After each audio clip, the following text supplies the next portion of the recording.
Jake at JC Motorsports here. Just wanted to show you what was going on with the Surron Strom Bee here. We ended up bolting on a set of 2009 through 2012 KYB AOS, also known as the SSS forks, but AOS forks.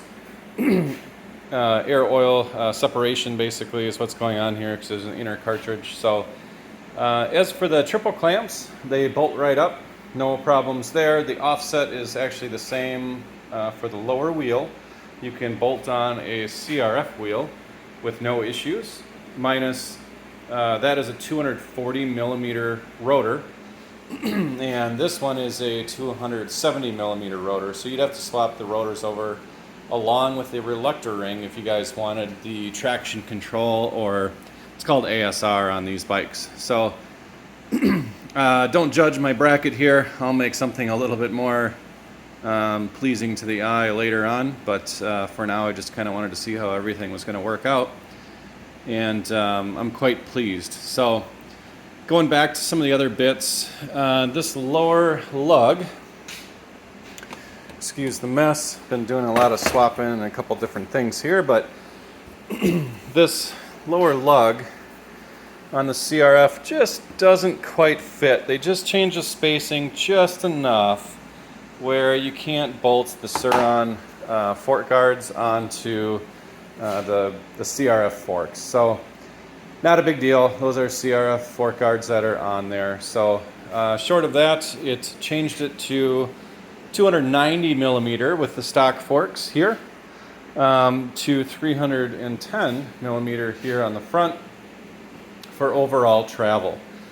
Going to the rear, this is a rear shock from a 2017 CRF 250R, and the range there is 2014 through 2017. The 450s typically are 1 year ahead of the 250.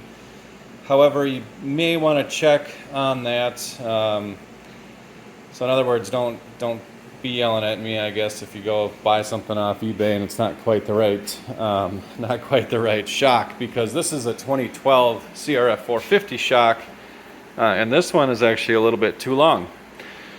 So the CRF 250 shock is a direct bolt in. You guys can use the lower bolt from the CRF 250R. It's a little bit better, as in the nut isn't a serrated nut like you guys see here, which kind of tears up the lower clevis of the shock as you tighten it up. The upper bolt, you guys can use the Surron one, and the frame is a little bit wider up there, so you do have to shim it out with some spacers. I just used one washer per side, not a big deal. The overall travel changed. It is about 320 millimeters. So overall, the bike is like basically your normal travel for a motocross bike or standard enduro bike. So that means the sag is actually going to be a little bit more normal. So you guys can go in your about 100 to 110 range for rear sag. So overall, just rode it around a little bit in the backyard. Overall, really impressed. Super planted. In comparison to the stock shock and stock forks. The spring rate on the stock components is a little strong. I have yet to take these forks apart to double check and see what that spring rate is, but the spring rate for the rear shock is a 350 pound per inch, which equates to a 6.2 kg per millimeter spring. So that is good for about a 250 plus pound rider. This is a 6.0 spring, and this basically is pretty much a spot on spring for my weight ready to ride, which is 260. So this is a 6.0 spring. I would use this for a 240 to a 260 pound rider. You guys can go down 0.2 kg per millimeter in 20 pound increments then to get you your specific rates. So if it was a 5.8, you guys would be anywhere between 220 to 240 pounds, fully dressed, ready to go, ready to ride. So I will get you guys the fork spring rates as we move forward, but I don't want to guess right now. I want to see what they have in the stock spring rate, but it feels like I need to go up one spring rate on these KYBs.